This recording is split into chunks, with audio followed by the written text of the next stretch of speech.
ونستغفره ونعوذ بالله من شرور أنفسنا وسيئات أعمالنا من يهده الله فلا مضل له ومن يضلل فلا هادي له وأشهد أن لا إله إلا الله وحده لا شريك له وأشهد أن محمدًا عبد الله ورسوله يا أيها الذين آمنوا اتقوا الله حق تقاته ولا تموتن إلا وأنتم مسلمون يا أيها الناس اتقوا ربكم الذي خلقكم من نفس واحدة وخلق منها زوجها وبث منهما رجالا كثيرا ونساء واتقوا الله الذي تساءلون به والأرحام إن الله كان عليكم رقيبا يا أيها الذين آمنوا اتقوا الله وقولوا يصلح لكم أعمالكم ويغفر لكم ذنوبكم ومن يطع الله ورسوله فقد فاز فوزا عظيما أما بعد فإن أصدق الحديث كتاب الله وخير الهدي هدي محمد صلى الله عليه وسلم وشر الأمور محدثاتها وكل محدثة بدعة وكل بدعة ضلالة ثم أما بعد أيها المسلمون أوصيكم ونفسي بتقوى الله عز وجل فاتقوا الله يا عباد الله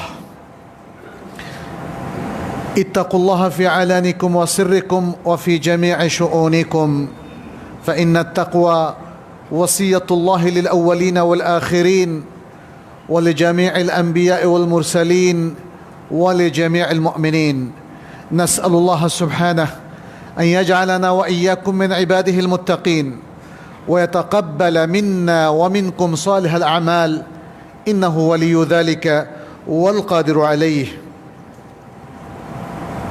আইয়ুহাল মুসলিমুন,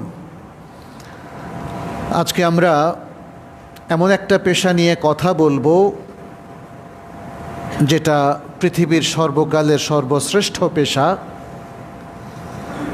যতদিন ধরে মানুষে পৃথিবীতে বসবাস করছে সেই শুরু থেকে এই পেশা হচ্ছে মানবতার সবচেয়ে উত্তম পেশা, এবং সেটি হচ্ছে শিক্ষকতা, শিক্ষাদান।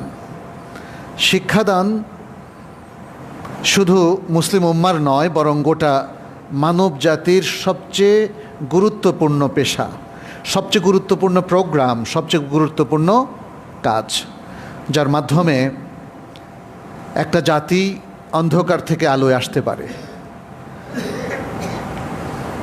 অধঃপতন থেকে চারিত্রিক সততার সর্বোচ্চ শিখরে উঠতে পারে এবং যে কোনো খারাপ পরিস্থিতি থেকে উন্নয়নের সবচেয়ে উন্নত শিখরে সে আরোহণ করতে পারে এই শিক্ষাদান পদ্ধতির মাধ্যমেই। এজন্যই এই শিক্ষাদানকে বলা হয় মেহনাতুত তালিম, মেহনাতুত তালিম আল খালিদাহ, মেহনাতুত তাদরিস আল মাজিদাহ। সম্মানিত একটা পেশা, মহান একটি পেশা এবং জাতির জন্য গুরুত্বপূর্ণ একটি কাজ। কেন সেটা হবে না? কারণ এই মানবতার সবচেয়ে সম্মানিত ব্যক্তি যারা ছিলেন, নবী এবং রসুল, আম্বিয়া এবং রসুল, এটা হচ্ছে তাদেরই ওয়ারাসাত, তাদেরই উত্তরাধিকার। যেমনটি নবী সাল্লাল্লাহু আলাইহি সাল্লাম বলেছেন, ওয়া ইন্নাল আম্বিয়া লাম ইউওয়াররাসু দিনারান ওয়ালা দিরহামান ওয়া ইন্নামা ওয়াররাসুল ইলম। ইলম এর উত্তরাধিকারী নবী, আম্বিয়া এবং রসুলগণ রেখে গিয়েছিলেন। আর শিক্ষকরা, যারা শিক্ষাদান কার্যের সাথে যারা জড়িত, তারা সে ইলমটাকেই বিতরণ করে চলেছেন জাতির সকলের উদ্দেশ্যে, মানুষের উদ্দেশ্যে, সমগ্র মানবতার উদ্দেশ্যে। সুতরাং এই পেশা হয়ে গেছে সবচেয়ে উত্তম এবং সবচেয়ে মহান, সবচেয়ে সম্মানিত পেশা। শিক্ষাদানের মধ্য দিয়েই আসলে দ্বীনের হেফাজতটা নিশ্চিত হয়। কারণ মানুষ দিনদারি থেকে সরে যায় যখন তার ইলম না থাকে, যখন সে জাহালাতের মধ্যে, অজ্ঞতার মধ্যে অবস্থান করে, তখনই সে দিন থেকে দূরে সরে যায়, দিনদারি হারিয়ে যায়। এবং এর মাধ্যমেই পৃথিবীর যে কোনো সমাজ, বিশেষ করে ইসলামী সমাজগুলো, যে কোনো খোরাফাত, কুসংস্কার, যে কোনো অন্যায়, জুলুম এবং অভদ্রতা কিংবা অসভ্যতা, এসব কিছু থেকে সমাজকে রক্ষা করতে পারে এই শিক্ষাদানের মাধ্যমেই। এবং এই শিক্ষাদানের মাধ্যমেই আমাদের পরিবারগুলো যে কোনো বিভক্তি, অধপতন কিংবা যে কোনো অন্যায় কিংবা হারিয়ে যাওয়া থেকে উদ্ধার পেতে পারে। আজকে সমাজের মধ্যে যে ত্রুটিগুলো আমরা দেখতে পাচ্ছি, যে দিনদারিটা কমে যাচ্ছে, সেটা প্রকৃত শিক্ষা না থাকার কারণে। আমরা দেখতে পাচ্ছি সমাজের মধ্যে একটা অদ্ভুত রকমের অধপতন, সেটাও প্রকৃত শিক্ষা থেকে সমাজ বঞ্চিত হওয়ার কারণে। এবং দেখতে পাচ্ছি আজকের মুসলিম পরিবারগুলো একটা বড় ঝুঁকির মুখোমুখি হচ্ছে, ভেঙে যাচ্ছে, কিংবা পরিবারের মধ্যে কোনো শান্তি শৃঙ্খলা নেই, অথচ তারা মুসলিম, তারা সালাত পড়ে। কারণ একটাই, সেটি হচ্ছে প্রকৃত শিক্ষার অভাব। এবং ইসলামের যে মহান শিক্ষা, সেই শিক্ষার আলোকে নিজেদেরকে গঠন করতে না পারা, সমাজকে পরিচালিত করতে না পারা, দেশকে চালাতে না পারা এবং নিজের ব্যক্তিগত জীবনে দিনদারি প্রতিষ্ঠিত করতে না পারা, এটাই হচ্ছে সবচেয়ে বড় কারণ। সুতরাং আজকের আধুনিক শিক্ষা যত উন্নত হয়েছে বলে মানুষ দাবি করুক না কেন, সেই শিক্ষাটা কিন্তু আমাদের এই আধুনিক মানুষগুলোর জীবনটাকে সুন্দর করতে পারে নাই, দিনদারি উপহার দিতে পারে নাই, সমাজকে অধপতন থেকে রক্ষা করতে পারে নাই, বিশ্বকে অশ্লীলতা থেকে এবং পর্নোগ্রাফি থেকে উদ্ধার করতে পারে নাই। কারণ এই শিক্ষার মধ্যে প্রকৃত শিক্ষার উন্মেষ নেই। ফলে আমাদের প্রিয় নবী সাল্লাল্লাহু আলাইহি সাল্লাম যে খোঁজখবরই শুনিয়েছেন গোটা মানব জাতিকে শিক্ষাদান কার্যক্রমে সম্পৃক্ত থাকার কারণে, সেটা কিন্তু আমাদের অনেকের ক্ষেত্রেই হয়তো বা প্রযোজ্য হচ্ছে না। নবী সাল্লাল্লাহু আলাইহি সাল্লামের সে বিখ্যাত হাদিস, যেটি অনেকগুলো হাদিস গ্রন্থে এসেছে, সহিহ হাদিস আপনারা জানেন, তিনি বলেছেন, মান সালাকা তারিকান ইয়ালতামিসু ফিহি ইলমান সাহালাল্লাহু লাহু তারিকান ইলাল জান্নাহ। যে ব্যক্তি এমন কোনো পথে চলে যে পথে সে জ্ঞান অনুসন্ধান করে, তাহলে আল্লাহ তাকে এমন পথে চালাবেন যে পথ তাকে জান্নাতের দিকে নিয়ে যাবে। সব জ্ঞান কি জান্নাতের দিকে নিয়ে যাবে? কখনোই নয়। যে জ্ঞান মানুষকে দিনদারি শেখায় না, তৌহিদ শেখায় না, ঈমান শেখায় না, ইবাদত সঠিকভাবে পরিপালন করতে শেখায় না, সমাজকে সুন্দর আখলাকের উপর তৈরি করে না, সেই জ্ঞান আমাদেরকে অবশ্যই জান্নাতের দিকে নিয়ে যাবে না। আজকের আধুনিক জ্ঞানের অনেকাংশই আমরা দেখি মানুষকে নাস্তিকবাদের দিকে ঠেলে দিচ্ছে, মানুষকে অসভ্যতার দিকে ঠেলে দিচ্ছে, মানুষকে স্বার্থপরতার দিকে ঠেলে দিচ্ছে। এই অবস্থায় শিক্ষা এবং শিক্ষকতা, এটা নিয়ে আমাদেরকে কিন্তু ভাবতে হবে। ভাবতে হবে শিক্ষকের মর্যাদা নিয়ে, আমরা কি শিক্ষকের মর্যাদা দিচ্ছি কিনা। ভাবতে হবে শিক্ষকদের অধিকার নিয়ে, আমরা কি তাদের অধিকার সংরক্ষণ করছি কিনা। প্রত্যেকটা জিনিসই আজকে ভাবনার দাবি রাখে। ভাবনা বলতে ব্যক্তির ভাবনা নয়, মনে রাখবেন, আমরা যখন ভাবনার কথা বলি, এটা হলো গভীর চিন্তা এবং রিসার্চের কথা বলি। আমাদের মুসলিম সমাজগুলোতে প্রকৃত শিক্ষাটাকে কি আমরা আমাদের এই যে শিক্ষাদানের যে মেইন প্ল্যাটফর্ম আছে, মেইন স্ট্রিম আছে, তার মধ্যে উঠিয়ে আনতে পেরেছি? আমাদের সন্তানরা স্কুল, কলেজ, মাদ্রাসায় যে পড়াশোনা করছে, তাতে কি শিক্ষার প্রকৃত যে অ্যাসেন্সটা আছে, যে হাকিকতটা আছে, সেটা কি তারা অর্জন করতে পারছে? তাহলে শিক্ষা এবং শিক্ষা কারিকুলাম নিয়ে আমাদেরকে অবশ্যই ভাবতে হবে, গভীর চিন্তা করতে হবে এবং আমাদেরকে গবেষণা করতে হবে। তাহলে সে শিক্ষাটা কিভাবে আমরা পেতে পারি, সে শিক্ষাটা কিভাবে আমাদের প্রত্যেকটা শিক্ষা প্রতিষ্ঠানে নিশ্চিত হতে পারে, যাতে করে শিক্ষা গ্রহণ করে আমাদের এই শিক্ষার্থীরা দেশের সম্পদে পরিণত হতে পারে। আমাদেরকে ভাবতে হবে শিক্ষাদান পদ্ধতি নিয়ে। শিক্ষাদান পদ্ধতি, শিক্ষক যেটিকে অ্যাডপ্ট করছেন, ফলো করছেন, সেটা কি ঠিক আছে? শিক্ষকের যে ট্রেনিংগুলো দরকার, যে জিনিসগুলো তার মাথায় থাকা দরকার, তার প্রাত্যহিক কার্যক্রমে, তার শিক্ষাদান পদ্ধতির মধ্যে যেটাকে অ্যাপ্লাই করা দরকার, সেগুলো কি তিনি করছেন কিনা, এগুলো নিয়ে আমাদেরকে ভাবতে হবে। আমরা যেহেতু আজকে শিক্ষকের বিষয় নিয়ে কথা বলছি, তার কিছু করণীয় এবং তার প্রতি কিছু নাসিহা দিয়ে আমরা শুরু করব, এবং তারপরে তার যে গুরুত্ব এবং মর্যাদা এবং তার অধিকার সেটা নিয়েও আমরা কিছু কথা বলবো ইনশাআল্লাহ। আমরা যদি পৃথিবীর সমাজগুলোর উপর একটা জরিপ চালাই তাহলে দেখব যে এই সমাজগুলোর চিন্তাভাবনা যাই হোক না কেন, ধর্মীয় বৈচিত্র্য কিংবা সাংস্কৃতিক বৈচিত্র্য, চিন্তার বৈচিত্র্য তাদের মধ্যে আছে, কিন্তু মনে রাখতে হবে যে মানুষের কাছে তালিম তারবিয়াতের যেই পরিমাণ অর্জন থাকে সেই পরিমাণ সে এবং তার সমাজ অগ্রসর হতে পারে, আর যেই পরিমাণ পিছিয়ে থাকে শিক্ষা দীক্ষা তালিম তারবিয়াতের মধ্যে সেই পরিমাণ সেই সমাজটাও পিছিয়ে থাকে। এবং আমরা আরও লক্ষ্য করছি যে যেই পরিমাণ সমাজগুলোর মধ্যে তার শিক্ষার মান উন্নত সেই সমাজটাও ততটা উন্নত। শিক্ষার মধ্যে যে পরিমাণ সভ্যতা ভব্যতা এবং বিশুদ্ধ চিন্তা চেতনা আকীদা বিশ্বাস ইনক্লুড করা যায়, সমাজও সেই পরিমাণ সভ্য ভব্য এবং সেই পরিমাণ অগ্রসর হতে পারে ঈমান আমল আখলাক ইবাদত এ সকল ক্ষেত্রে। এটার জন্য আসলে আলাদা করে জরিপও চালানোর প্রয়োজন হয় না, এটা প্রত্যেক ব্যক্তি তার এক্সপেরিয়েন্স থেকেই জানতে পারে।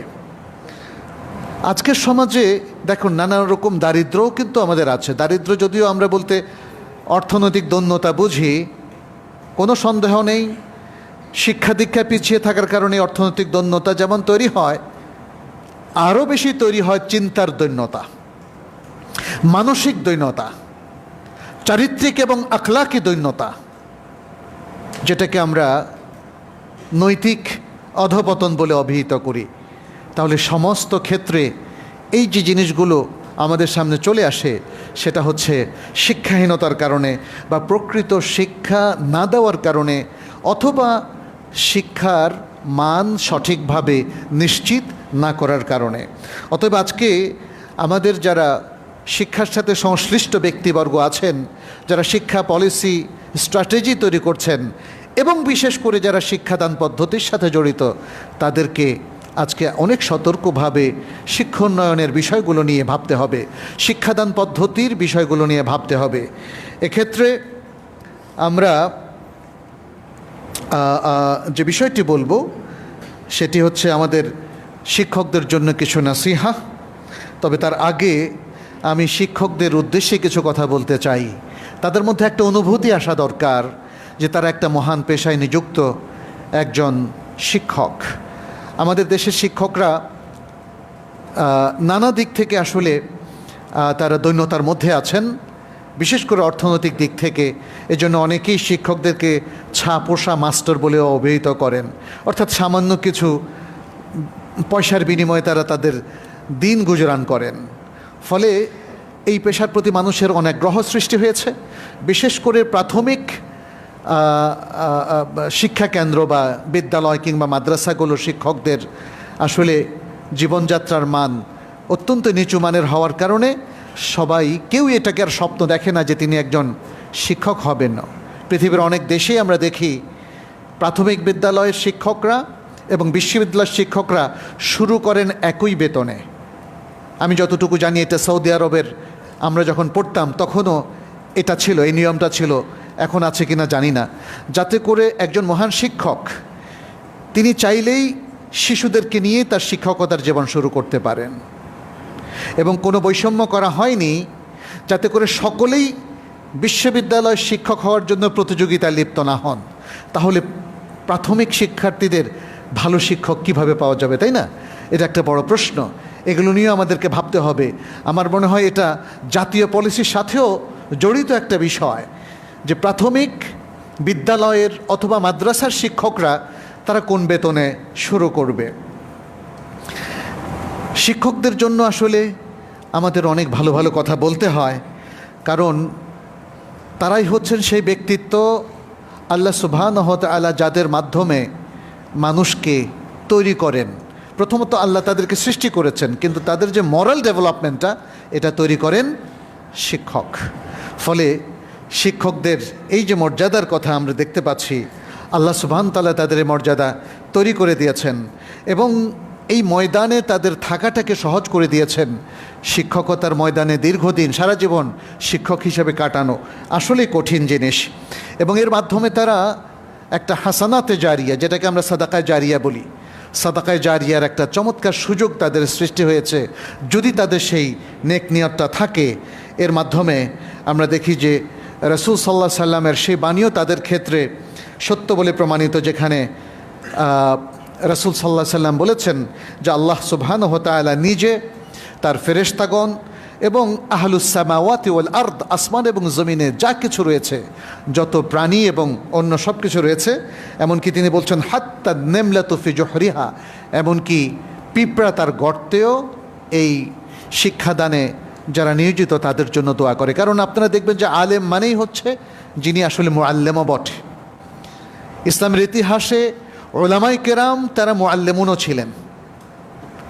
তারা শুধু এলেম অর্জন করে আলেম হননি, বরং তারা এলেম বিতরণও করতেন। ফলে আলেমদের ক্ষেত্রে যত ফজিলতের বক্তব্য সবই মুআল্লিমদের ক্ষেত্রে প্রযোজ্য হতে পারে যদি সে মুআল্লিম ইসলাম নির্দেশিত পন্থায় শিক্ষাদান করেন। এমনকি এটা হতে পারে জাগতিক জ্ঞানের ক্ষেত্রেও।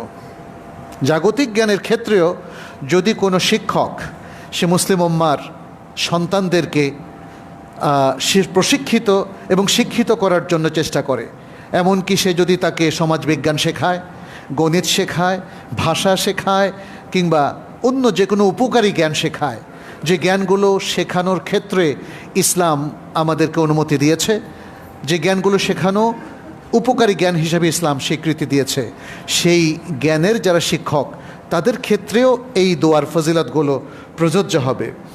সুতরাং আমরা শিক্ষকদেরকে অভ্যর্থনা জানাই, স্বাগত জানাই, যারা আসবাবুল খায়রের অনেকগুলো পথ, কল্যাণের অনেকগুলো পথ তারা উন্মুক্ত করে দিয়েছেন। তারা অজ্ঞকে শিখিয়ে বিজ্ঞ করেন এবং তারা পাপীকে শিখিয়ে তারা পাপ থেকে তাকে মুক্ত করেন। তারা যারা যে সমস্ত কাজে প্রচুর ত্রুটি করে তাদেরকে ত্রুটি মুক্ত হওয়ার সুযোগ করে দেন এবং তারা ফকিরকে সাহায্য করেন। তারা মানুষের বিপদে মানুষের পাশে দাঁড়ান। শিক্ষকদের যে বৈশিষ্ট্য অতীতে আমরা দেখেছি, আজকাল অনেক কিছুই চেঞ্জিং। আমরা দেখেছি গ্রামের শিক্ষকরাই মানুষের বিপদে আপদে সবার আগে দৌড়ে আসেন। তারা শুধু শিক্ষাদান কার্যক্রমের মধ্যেই সীমাবদ্ধ থাকেন না।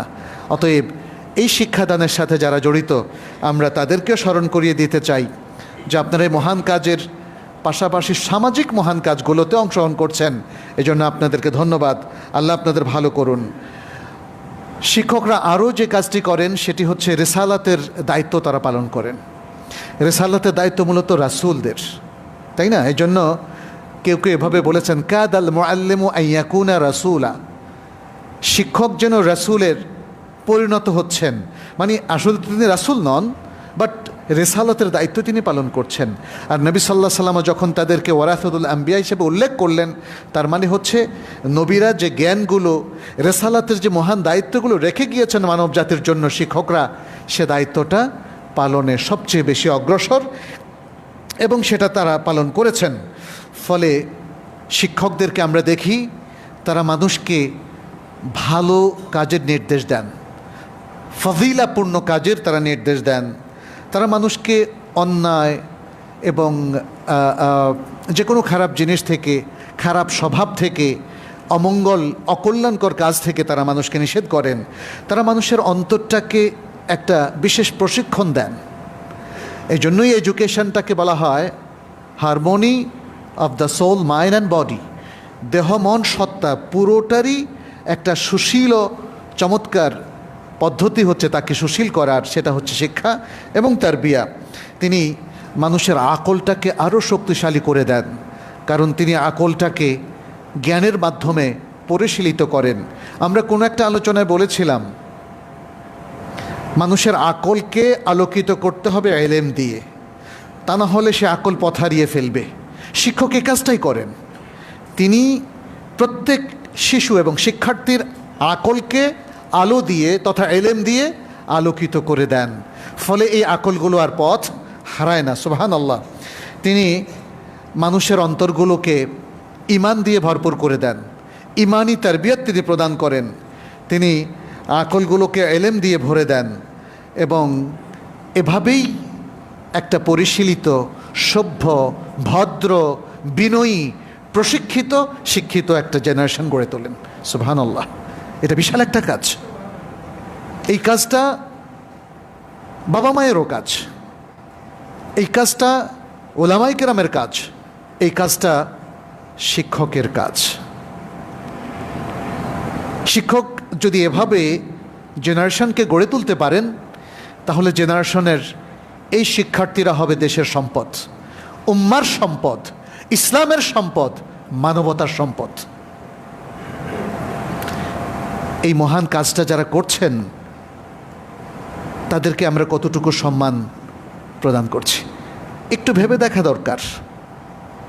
এবং এই মহান কাজটা যারা আদায় করছেন তারা কি এই আমানতদারির সাথে আদায় করছেন কিনা এটাও একটু ভেবে দেখা দরকার, তাই না? ঘাটতি তো কখনোই এক পক্ষ থেকে হয় না, দুই পক্ষ থেকে হয়।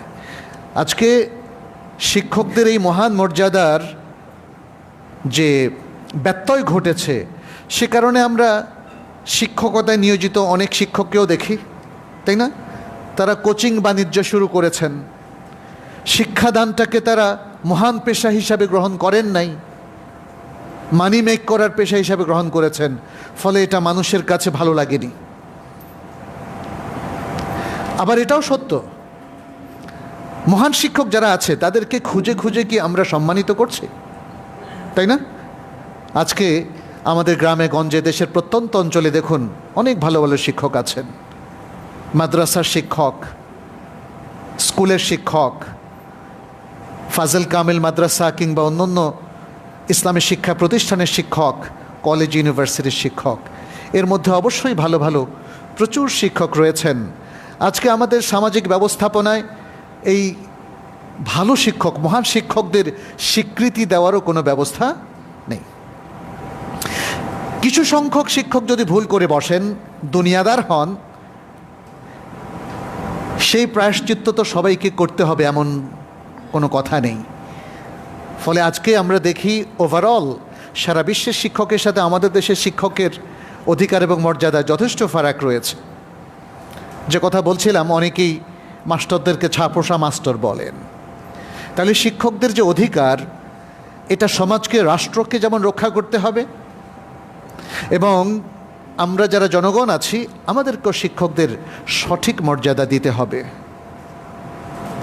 আমাদের সন্তানরা যারা শিক্ষক হতে চায় তারা যেন মহান শিক্ষক হওয়ার স্বপ্ন দেখে, সে বিষয়টুকু আমাদেরকে মাথায় রাখতে হবে। এখানে শিক্ষকদের প্রতি আমরা 3টা ওয়াসিয়া করতে চাই, এবং আমরা আশা করি এর মধ্য দিয়ে প্রত্যেক শিক্ষক মহান শিক্ষকে পরিণত হবেন, এবং তখন আমরা অবশ্যই জাতির সামনে উপস্থাপন করতে পারবো যেন জাতি সকল শিক্ষকের প্রতি সহানুভূতিশীল, শ্রদ্ধাশীল তারা হয়, এবং তাদের অধিকারের জন্য সবাই সোচ্চার হয়। সে 3টি বিষয় হচ্ছে, প্রথম হচ্ছে আল হেলম।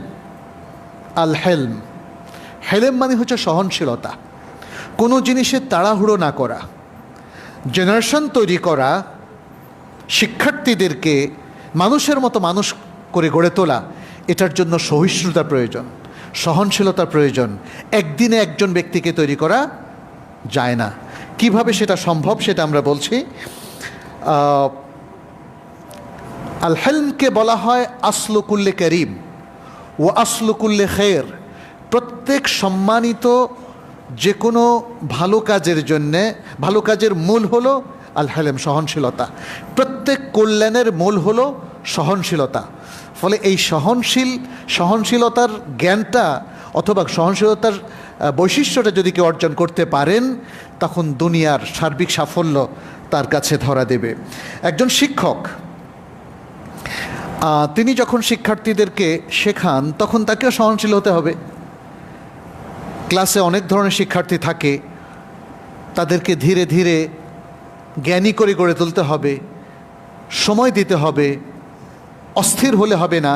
যেটা আমরা দেখি আজকাল অনেকে অস্থির হয়ে ক্লাসের সকল ছাত্রদের প্রতি তারা সে মনোযোগটা দেন না। কাউকে তিনি মারধর করেন, কাউকে গালিগালাজ করেন, কারণ তিনি চান খুব দ্রুত শিক্ষার্থীরা তার কথা মানুক। কিন্তু ওই জন্যেই আমরা দেখি যে সহনশীলতার যে জ্ঞানটা সেটা এখানে মিস হয়ে যায়। অথচ রাসূল সাল্লাল্লাহু আলাইহি সাল্লাম তিনি এই গুণটাকে অত্যন্ত গুরুত্ব দিয়েছেন, যাতে প্রত্যেক ব্যক্তি এই গুণটা অর্জন করে। আর শিক্ষকের জন্য এই গুণটা অর্জন করাটা অনেক বেশি গুরুত্বপূর্ণ, কারণ তিনি ক্লাসের মধ্যে যে শিক্ষার্থীদেরকে ফেস করেন তাদের প্রত্যেকের এক একজনের আকল এক এক রকম, এক একজনের চিন্তা এক এক রকম, এক একজনের ফ্যামিলি ব্যাকগ্রাউন্ড এক এক রকম, এক একজনের বৈশিষ্ট্য এক এক রকম। কোনো বাচ্চা খুবই দুষ্ট, কেউ হচ্ছে মাঝারি মানের, কারো মেধা আবার বেশ কম, পিছিয়ে পড়ে স্টুডেন্ট। ফলে এই সবার মধ্যে একটা সুন্দর সমন্বয় সাধন করে শিক্ষকতার দায়িত্ব পালন করা, এটা যথেষ্ট সহিষ্ণুতার দাবি রাখে এবং যথেষ্ট সহনশীলতার দাবি রাখে। আমরা রাসূলুল্লাহ সাল্লাল্লাহু আলাইহি সাল্লামকেও দেখি একই রকম, তিনি সহিষ্ণু ছিলেন। তিনি কখনোই তার ধৈর্য হারান নাই, বরং তিনি ছোট্ট সাহাবী থেকে আরম্ভ করে বড় সবার সাথে সুন্দর আচরণের মধ্য দিয়ে তাদেরকে শিখিয়েছেন। মুআবিয়া ইবনুল হাকাম রাদিয়াল্লাহু তাআলা আনহু একজন বিখ্যাত সাহাবী ছিলেন। তিনি নবী সাল্লাল্লাহু আলাইহি সাল্লামের এই যে শিক্ষকতার এই বৈশিষ্ট্য হেলম, এটাকে খুব চমৎকারভাবে বর্ণনা করেছেন। তিনি বলেছেন, ফাবি আবি হুয়া ওয়া উম্মি, আমার বাবা মা তার জন্য উৎসর্গ হোক। মা রাআইতু মুআল্লিমান ক্বাবলাহু ওয়ালা বা'দাহু আহসানা তা'লিমা মিনহু, আমি নবী সাল্লাল্লাহু আলাইহি সাল্লামের আগে এবং পরে তার চাইতে সুন্দর শিক্ষাদানকারী কাউকে পাইনি, কাউকে দেখিনি। ফাওয়াল্লাহি মা কাহারানি ওয়ালা দরাবানি ওয়ালা শাতামানি, আল্লাহর কসম নবী সাল্লাল্লাহু আলাইহি সাল্লাম আমাকে কখনো জোর দেননি, অর্থাৎ কোনো জিনিস চাপিয়ে দেননি, এবং কখনো প্রহার করেননি, কখনো গালিগালাজও করেননি। দেখেন একজন শিক্ষক, তাই না? অনেক সময় আমরা খুব চাপ সৃষ্টি করি স্টুডেন্টদের উপরে, কথার মাধ্যমে বা শারীরিকভাবে কিংবা প্রহার করার মাধ্যমে। নবী সাল্লাল্লাহু আলাইহি সাল্লাম এগুলো কিছুই করেননি। আচ্ছা, এরপরে তিনি আরও বলেছেন, মানে যখন মুআবিয়া ইবনুল হাকাম তিনি সালাতের মধ্যে কথাবার্তা বলছিলেন, তাকে সংশোধন করার প্রয়োজন ছিল, নবী সাল্লাল্লাহু আলাইহি সাল্লাম দেখেন কোন ইবারতে তাকে শুদ্ধ করলেন। তিনি বললেন, নবী সাল্লাল্লাহু আলাইহি সাল্লাম বললেন মুআবিয়া ইবনুল হাকাম তাকে, ইন্না হাযিহিস সালাতা লা ইয়াসলুহু ফিহা শাইউম মিন কালামিন নাস, এই যে সালাত আমরা পড়ছি, এই সালাতে মানুষের কোনো কথাবার্তা সঙ্গতিপূর্ণ নয়, ঠিক না। সালাতের মধ্যে কোনো কথাবার্তা বলা ঠিক না। দেখেন কি সুন্দরভাবে ভদ্রভাবে তিনি শেখালেন। কি বললেন? ইন্নামা হুয়া তাসবিহু ওয়া তাকবীরু ওয়া কিরাআতুল কুরআন, এই সালাতটা হচ্ছে এখানে কিছু তাসবিহ আছে, তাকবীর আছে, আল্লাহু আকবার বলা আছে, আর কিরাআতুল কুরআন, বাস শিখিয়ে দিলেন। কোনো গালমন্দ করেননি, কোনো কটুবাক্যও বলেননি। আচ্ছা, এখানে মুআয ইবনু জাবাল রাদিয়াল্লাহু তাআলা আনহুর সাথে একটা ছোট্ট ঘটনা আছে। নবী সাল্লাল্লাহু আলাইহি সাল্লাম তাকে তখন শেখাচ্ছিলেন এবং মুআযের হাত ধরে তিনি হাঁটছিলেন। তিনি কি বললেন? ইয়া মুআয ওয়াল্লাহি ইন্নী লা উহিব্বুক, হে মুআয আল্লাহর কসম আমি তোমাকে ভালোবাসি। ওয়াল্লাহি ইন্নী লা উহিব্বুক, আল্লাহর কসম আমি তোমাকে ভালোবাসি। ওসিকা ইয়া মুআয, হে মুআয আমি তোমাকে ওসিয়া করছি, লা তাদআন্না ফি দুবুরি কুল্লি সালাতিন, তুমি প্রত্যেক সালাতের পরে একটা দোয়া কখনো ভুলে যাবে না, তরক করবে না। কিসে দোয়া? তাকুলু, তুমি বলবে, আল্লাহুম্মা আইন্নি আলা যিকরিকা ওয়া শুকরিকা ওয়া হুসনি ইবাদাতিক। মুআয তো ছোট্ট কিশোর ছিল তখন। নবী সাল্লাল্লাহু আলাইহি ওয়াসাল্লাম তার হাতে ধরলেন এবং কিশোরকে দেখেন কিভাবে তার মনটাকে তিনি দখল করলেন। ওয়াল্লাহি ইন্নী লা উহিব্বুক। আমাদের কোনো শিক্ষক কি তার শিক্ষার্থীকে এতটা মোটিভেশন দেন? শিক্ষার্থীকে এতটা ভালোবাসেন? এতটা সুন্দর নাসিহা করেন? এটা একটু ভেবে দেখতে হবে। নবী সাল্লাল্লাহু আলাইহি সাল্লাম তিনি তার শিক্ষার্থীদেরকে, তার সাহাবাদেরকে এভাবেই শেখাতেন। ফলে এই সাহাবারা যা শিখেছে কোনো দিন তার নির্দেশের ব্যত্যয় করেনি, পৃথিবীর শ্রেষ্ঠ মানুষে পরিণত হয়েছে, তাই না? সাহাবায়ে কেরাম কি এই মুসলিম উম্মার সব কালের সব যুগের সর্বশ্রেষ্ঠ প্রজন্ম নয়? কে তাদেরকে গঠন করেছিলেন? নবী সাল্লাল্লাহু আলাইহি সাল্লাম তাদেরকে গঠন করেছিলেন। তিনি কি শিক্ষা দিয়ে তাদেরকে গঠন করেননি, নাকি তিনি অন্য কোনো পন্থায় তাদেরকে তৈরি করেছিলেন? না, শিক্ষা দিয়ে, এলেম দিয়েই তিনি সাহাবাদের প্রজন্মকে তৈরি করেছিলেন। দ্বিতীয় যে বিষয়টা সেটা হলো সবর। সবর সবর মানে ধৈর্য। ধৈর্যের সাথে জেনারেশন গড়ার এই দায়িত্ব পালন করতে হবে প্রিয় শিক্ষকবৃন্দ। এবং মনে রাখবেন, সবর হচ্ছে আমাদের শিক্ষকদের জাদ ও রাহেলা, পাথেয়। তিনি এটা হারালেন, তিনি আর ভালো শিক্ষক থাকতে পারবেন না। ভালো শিক্ষক থাকার, মহান শিক্ষক থাকার এটা হলো দ্বিতীয় উপকরণ। সুতরাং আমরা বলবো, আমাদের প্রিয় শিক্ষকবৃন্দ, আপনারা যারা শিক্ষাদান কার্যক্রমে জড়িত রয়েছেন, আপনারা জাতি গঠনের মহান কাজে সবরের সাথে অংশগ্রহণ করুন এবং কখনোই তাড়াহুড়ো করবেন না। আমরা দেখেছি নবী সাল্লাল্লাহু আলাইহি সাল্লাম প্রত্যেক কাজে সবরের পরিচয় দিয়েছেন। তাকে প্রশ্ন করেছে ইহুদিরা। ইহুদিদের প্রশ্ন কিন্তু কঠিন প্রশ্ন। তাদেরকে যদি বলা হতো রাঈনা, তারা বলতো রাঈনা, মানে বিকৃত করে ফেলতো, উল্টাপাল্টা প্রশ্ন করত। নবী সাল্লাল্লাহু আলাইহি সাল্লামকে প্রশ্ন করত মুশরিকরা, পৌত্তলিকরা, তাকে অপ্রস্তুত করার জন্যে, তাকে নাজেহাল করার জন্যে। এভাবে নবী সাল্লাল্লাহু আলাইহি সাল্লামের সব কিছু ফেস করেছেন। কিভাবে দেখার বিষয় আছে না? কারণ তিনি তো মুআল্লিমুল বাশার। নবী সাল্লাল্লাহু আলাইহি সাল্লাম তিনি নিজেই বলছেন, ইন্নামা বাআসানি আল্লাহু মুআল্লিমান ও মুয়াসসিরান, সহিহ মুসলিমের হাদিস। আমাকে তো আল্লাহ তাআলা মুআল্লিম এবং মুয়াসসির, অর্থাৎ জাতির বা মানব জাতির শিক্ষক হিসেবে প্রেরণ করেছেন, এবং যাতে আমি সব কিছু সহজ করে দেই। অতএব তিনি এই সব কিছু ফেস করতেন ভদ্রতার সাথে, বিনয়ের সাথে, প্রোঅ্যাক্টিভ অ্যাপ্রোচে, ইতিবাচকভাবে। কখনোই তিনি রিয়্যাক্ট করেন নাই, কারণ রিয়াকশানটা কিন্তু একটা নেগেটিভ জিনিস নিয়ে আসে। আল্লাহ সুবহানাহু ওয়া তাআলা এর জন্য তাকে প্রশংসা করেছেন, ফাবিমা রাহমাতিম মিনাল্লাহি লিনতা লাহুম, আল্লাহর রহমতে আপনি নরম হয়েছেন। ওয়ালাউ কুনতা ফাযযান গালিযাল কলবি লানফাদ্দু মিন হাওলিক, আর যদি আপনি কঠোরভাষী এবং কঠিন হৃদয়ের অধিকারী হতেন, তাহলে মানুষ আপনার কাছ থেকে সরে যেত, মানুষ আর আপনার কাছ থেকে শিখতে পারতো না, শিখতো না। ফলে নবী সাল্লাল্লাহু আলাইহি সাল্লাম এই সবরের তিনি পরিচয় দিয়েছেন। তাহলে আজকে আমাদের শিক্ষকরাও ক্লাসে এক একজন এক এক স্বভাবের, এক এক প্রশ্ন করতে পারে, এক এক রকম দুষ্টামি করতে পারে। এসব কিছুকে খুব সুন্দরভাবেই আমাদেরকে সমাধান করতে হবে। তাহলেই মুসলিমদের এই সন্তানদেরকে আমরা মানুষের মতো মানুষ হিসাবে গড়ে তুলতে পারবো। তৃতীয় যে বিষয়টা সেটা হচ্ছে সিদক, সত্যবাদিতা। সত্যবাদিতা শিক্ষকদের জন্য এটা অত্যন্ত গুরুত্বপূর্ণ একটা পয়েন্ট। এবং এই সত্যবাদিতা আমরা জানি এটাও সকল কল্যাণের মূল কথা।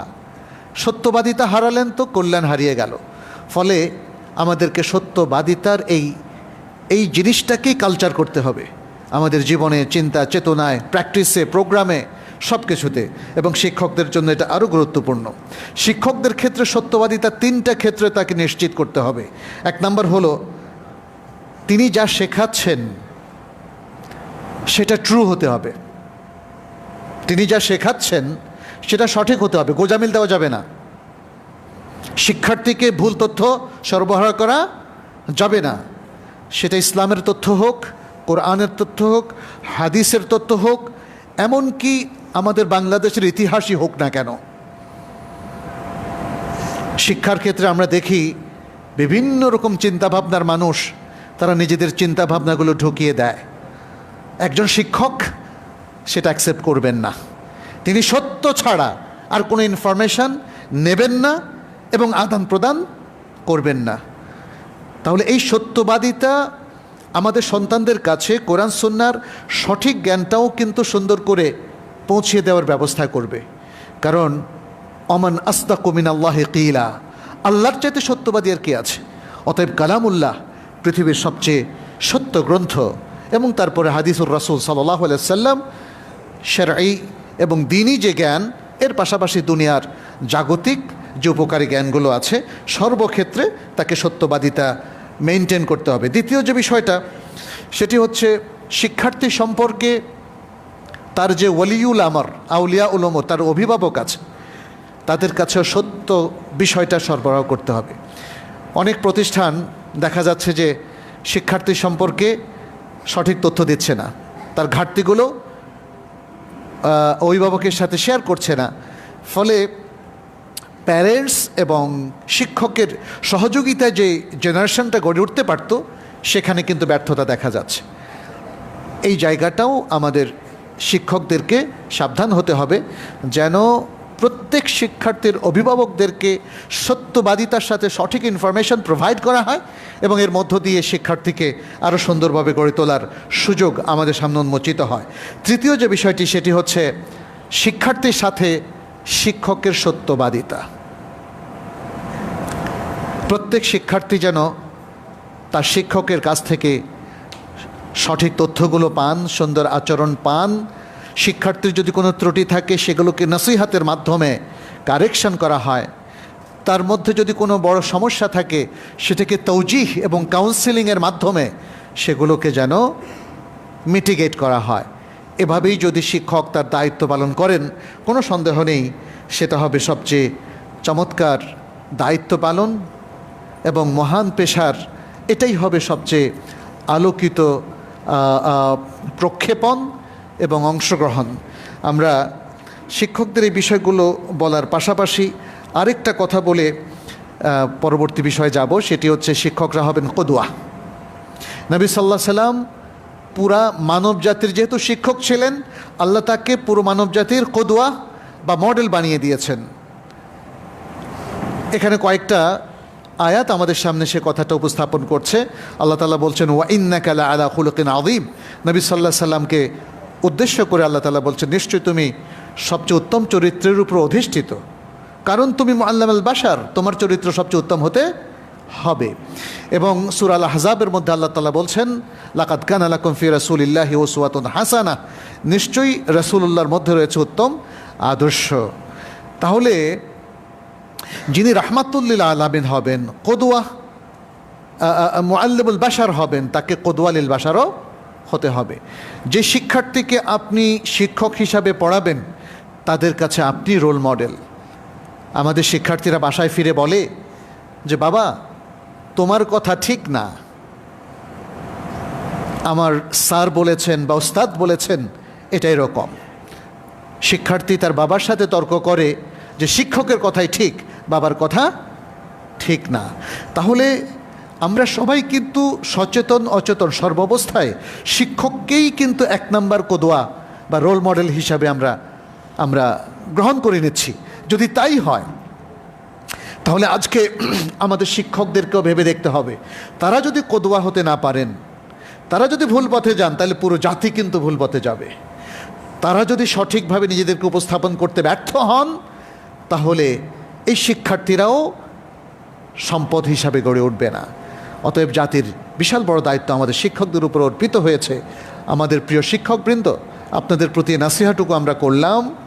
আপনাদের মর্যাদার কথা আমরা শুরুতেই বলেছি, এখনও বলছি, শিক্ষকদের মর্যাদা পৃথিবীর সকল মানুষের চাইতেও বেশি। কিন্তু সেই মর্যাদা রক্ষার জন্য শিক্ষকদের যে ক্রাইটেরিয়া আছে, তাদের যে বৈশিষ্ট্য আছে, তাদের যে জিনিসগুলো মেনটেন করতে হবে, যে শর্তগুলো তাদেরকে মেনটেন করতে হবে, সেটা কিন্তু জরুরি। সেটা ভুলে গেলে চলবে না। এটা যে কোনো মানুষের ক্ষেত্রেই। একই মানুষকেই তো আল্লাহ কখনো জান্নাতে দেবেন, আবার কখনো জাহান্নামে দেবেন। এই মানুষটা যদি জান্নাতের জন্য কাজ করে, আল্লাহ কি তাকে জাহান্নামে দেবেন? আর যদি সে জাহান্নামের কাজ করে, তাকে কি জান্নাতে দেবেন? কখনোই জাহান্নামের লোককে জান্নাতে দেবেন না। তবে যদি সে তওবা করে সুযোগ থাকতেই সে সত্যের দিকে ফিরে আসতে পারে, তাহলে ভিন্ন কথা, সেটা তো আল্লাহর সিস্টেমের মধ্যেই আছে। আর যদি কেউ জাহান্নামে যাওয়ার কাজ করে তার উপরই শেষ নিঃশ্বাস ত্যাগ করে, কুফরি কিংবা শিরকের উপরে, তাহলে আল্লাহর নিয়মের মধ্যে কখনোই তাকে জান্নাতে দেওয়ার কোনো সুযোগ নেই। প্রিয় ভাইরা, আমাদেরকে সেটা মনে রাখতে হবে। আপনি মহান শিক্ষক হতে চাইলে আপনার সেই বৈশিষ্ট্যগুলো অর্জন করতে হবে। আর পাশাপাশি আমরা যারা আছি, শিক্ষকতার মহান পেশাকে সাকসেসফুল করার জন্য আমাদের সকলে মিলে কাজ করতে হবে, পুরো দেশ মিলে কাজ করতে হবে, পুরো জাতিকেও কাজ করতে হবে। শিক্ষকদের সঠিক মর্যাদা এবং অধিকার দিতে হবে। আমরা আজও দেখি আমাদের গ্রামে গঞ্জের অনেক শিক্ষক সামান্য বেতনে কোনো মতে চলছেন। এটা কিন্তু ভেবে দেখতে হবে। শিক্ষকদের নানামুখী দাবি দাওয়া রয়েছে। আমরা আজকে সেটাও বলবো যে আমাদের রাষ্ট্রতন্ত্র, আমাদের যারা অথরিটি রয়েছেন তাদের উচিত হচ্ছে শিক্ষকদের মর্যাদাকে আরও সমুন্নত করা এবং তাদের সুযোগ সুবিধা বাড়িয়ে তাদের ট্রেনিংয়ের ব্যবস্থা করে তাদেরকে মহান শিক্ষকে পরিণত করে যেন জাতির শিক্ষার্থীদেরকে আমরা সম্পদে পরিণত করতে পারি। আজকে আমরা আমাদের খুতবা থেকে সে আহ্বান জাতির সবার কাছে রাখলাম, বিবেকবান মানুষদের কাছেও রাখলাম। আল্লাহ যেন আমাদের সকলকে তৌফিক দান করেন। আমাদের শিক্ষকদেরকে তাদের মহান দায়িত্ব সঠিকভাবে পালন করার তৌফিক দান করুন। আমাদের শিক্ষার্থীদেরকে তারা যেন দেশের সম্পদ, মুসলিম উম্মার সম্পদ হিসাবে গড়ে তুলতে পারেন। তারা যেন ঈমান, আকীদা, আমল, আখলাক, বিশুদ্ধ ইবাদাহ এবং হালাল হারামের বাছবিচারের মধ্য দিয়ে একটা প্রজন্ম গড়ে তুলতে পারেন। আল্লাহ যেন আমাদের সবাইকে সে তৌফিক দান করেন। আকুলু কাউলি হাদা ওয়া আস্তাগফিরুল্লাহ লি ওয়া লাকুম ওয়া লিসাইরিল মুসলিমিন ফাস্তাগফিরুহু ইন্নাহু হুয়াল গফুরুর রহিম।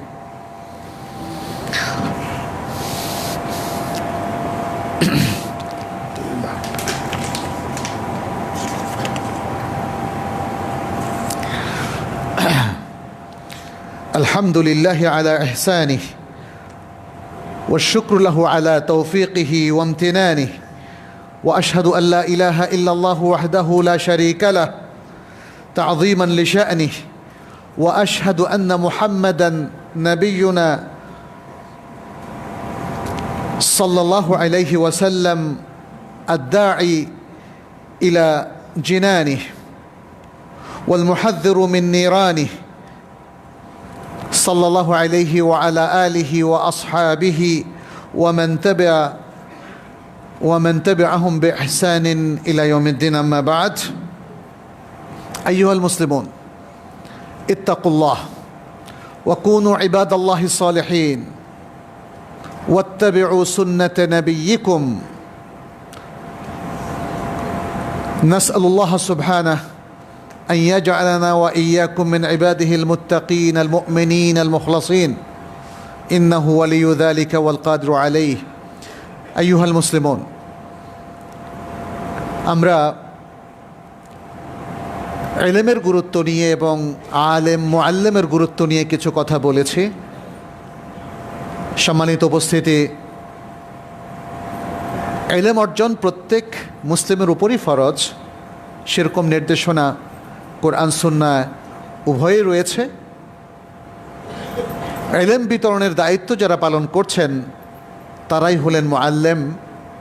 যদিও প্রত্যেক ব্যক্তি কম বেশি ইলম বিতরণের দায়িত্ব পালন করেন, সেই হিসাবে প্রত্যেক মুসলিমও এক ধরনের শিক্ষক এবং বিশেষ করে বাবা মা তারাও তাদের সন্তানদের শিক্ষক। অতএব শিক্ষকদের যে মর্যাদার কথা আমরা বলেছি, সম্মানিত মুসলিম ভাই বোনেরা, আসুন আমরা সেই বৈশিষ্ট্য নিজেরাও অর্জন করার চেষ্টা করি। যে হেলম বা সহনশীলতা, সহিষ্ণুতা, যেই সবর বা ধৈর্য এবং যে সত্যবাদিতার কথা আমরা বলেছি, আসুন আমরা আমাদের প্রত্যেক কাজে সেই বৈশিষ্ট্য অর্জন করি এবং একে অপরের প্রতি শ্রদ্ধাশীল হই, শিক্ষকদের মর্যাদা দেই, তাদের প্রতি আমাদের ভালোবাসা অটুট রাখি এবং তাদেরকে সহায়তা করি তারা যেন তাদের এই মহান পেশার দায়িত্বটুকু সঠিকভাবে পালন করতে পারেন তাদের শিক্ষা প্রতিষ্ঠানে এবং শিক্ষা প্রতিষ্ঠানের বাইরে জনগণের মধ্যে। আল্লাহ তাআলা আমাদের সবাইকে সে তৌফিক দান করুন। প্রিয় উপস্থিতি, আমাদের অনেকেই বিভিন্ন সমস্যায় জর্জরিত, অনেকেই দোয়া চেয়েছেন। আমরা তাদের জন্য দোয়া করি আল্লাহ যেন তাদের সমস্যাগুলোকে দূর করে দেন। যাদের অভাব অনটন রয়েছে আল্লাহ যেন সে অভাব অনটন দূর করে দেন। যাদের অসুস্থতা রয়েছে আল্লাহ যেন তাদেরকে সুস্থ করে দেন। আল্লাহ যেন আমাদের দেশের মধ্যে বারাকা দেন, আমাদের জাতির মধ্যে বারাকা দেন। আমরা যেন সত্যিকারের মুসলিম উম্মার সম্মানিত সদস্য হিসেবে নিজেদেরকে গড়ে তুলতে পারি, আল্লাহ যেন সে তৌফিক আমাদেরকে দান করেন। আমরা যেন উম্মার প্রতি আমাদের টান এবং ভালোবাসা অনুভব করি, ইসলাম এবং কোরআন সুন্নাহর প্রতি আমরা যেন আকর্ষণ বোধ করি, আল্লাহ যেন আমাদেরকে সে তৌফিক দান করেন। আমাদের মধ্যে যত পাপ চিন্তা রয়েছে, ভুল চিন্তা রয়েছে, ভ্রষ্টতা রয়েছে, বিচ্যুতি রয়েছে, আল্লাহ সেটা দূর করে দিন। আমাদেরকে চিরন্তন হেদায়েতের দিকে পথ দেখিয়ে দিন। শেষ নিঃশ্বাস পর্যন্ত দিন ইসলাম এবং ঈমান, আমল, ইবাদতের উপর আমরা যেন অবিরাম থাকতে পারি। আল্লাহ যেন সে তৌফিক আমাদেরকে দান করেন। হাদা ওয়া সাল্লু ওয়া সাল্লিমু আলা নবিয়িনা মুহাম্মদ। ফাকাদ ক্বালা আল্লাহু সুবহানাহু